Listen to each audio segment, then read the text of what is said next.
Why do we all love funny stories? You should begin by making a list of funny stories you know, and then brainstorming characteristics that describe those funny stories. Do you know AAA Hill's funny stories? How well do you remember any stories? Tell me about one. You should pause the video clip for 5 minutes, work on your own or in the group. A good story encourages us to read and find out what happens next and what the main characters do and what they say to each other. We may feel excited, sad, afraid, angry, or really happy. The experience of reading or listening to a story is much more likely to make us feel that we are part of the story. We recognize ourselves or others in some of them. Perhaps we have similar problems. Because of this natural empathy with the characters, our brains process the reading of stories differently from the way we read factual information. Our brains don't always recognize the difference between an imagined situation and a real one, so the characters become alive to us. What they say and do is therefore more meaningful. This is why the words and structures that relate to stories, events, descriptions, and conversations are processed in this deeper way. Here are a few things you can and should do before you begin reading your short story. Skim the text. Skimming means to look through the text without reading every word. Try to get a general idea of what the story is about. Pick out major ideas, names, the setting where the story takes place, and other tidbits of information. Doing this will help you understand the story better once you actually read it, since you'll be starting with a good idea of what to expect. Scan for unfamiliar words. Look through the story in search of unfamiliar words. Look them up.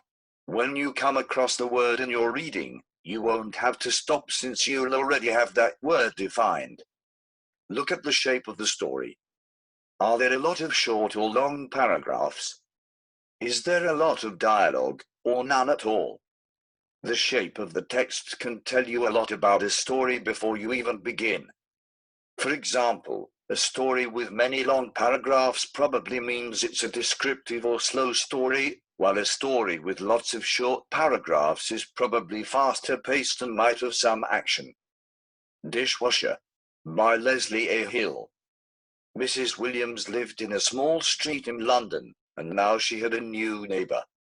Her name was Mrs. Briggs, and she talked a lot about her expensive furniture, her beautiful carpets, and her new kitchen. Do you know, she said to Mrs. Williams one day, I've got a new dishwasher. It washes the plates and glasses and knives and forks beautifully. Oh, Mrs. Williams answered. And does it dry them and put them in the cupboard too? Mrs. Briggs was surprised. Well, she answered, the things in the machine are dry after an hour, but it doesn't put them away, of course. I've had a dishwasher for 12.5 years, Mrs. Williams said. Oh, Mrs. Briggs answered. And does yours put the things in the cupboard when it has washed them? She laughed nastily. Yes, he does, Mrs. Williams answered. He dries the dishes and puts them away. Word outside the 1000, dishwasher.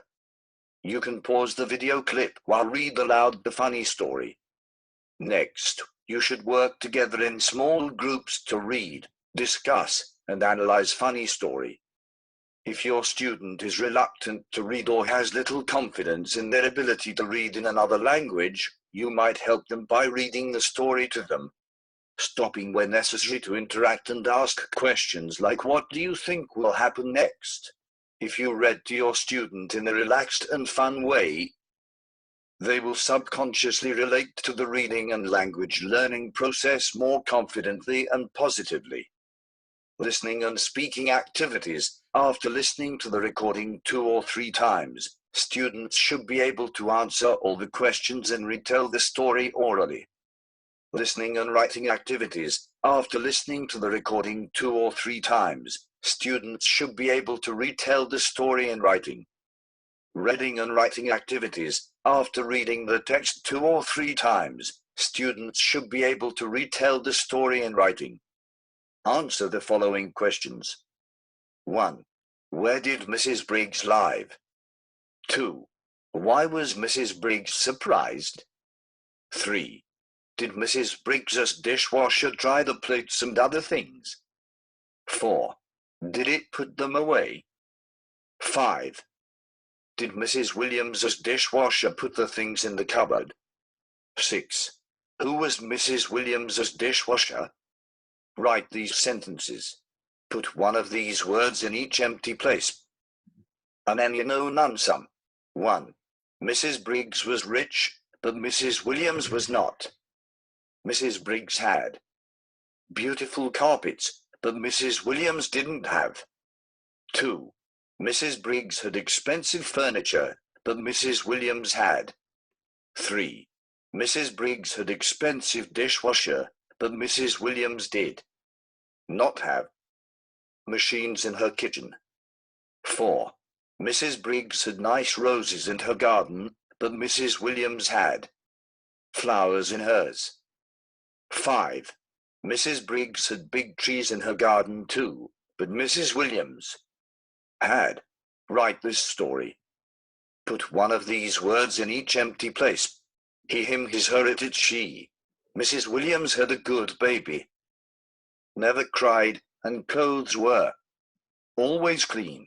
Mrs. Briggs was very surprised and said, when my daughter was small, I gave lots of food, but cried a lot, and clothes were always dirty. Why is your baby so different? How do you do? Well, answered Mrs. Williams, my first child was a boy. I always gave a lot of food, got very fat, and stomach was always full. He cried a lot and was dirty. Now I give my new baby much less, and is happy and clean. In fact, cultures all around the world have always used storytelling to pass knowledge from one generation to another. Our ancestors understood very well that this was the best way to make sure our histories and information about how to relate to others and to our world was not only understood, but remembered too. Notice that the word history contains the word story. More accurately, the word story derives from history. Encouraging your student to read or listen to stories should therefore help them to learn a second language in a way that is not only fun, but memorable. The experience of reading or listening to a story allows us to escape our own lives for a moment and live in another one in a fun and safe way.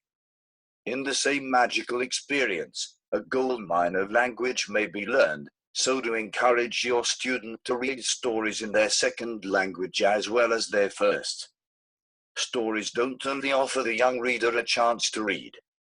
The experience also creates an opportunity to talk about the story. As a teacher, you can encourage your student to describe their favorite person, part of the story or picture. Their creativity might be developed by drawing new story pictures or even by writing their own short stories as a result.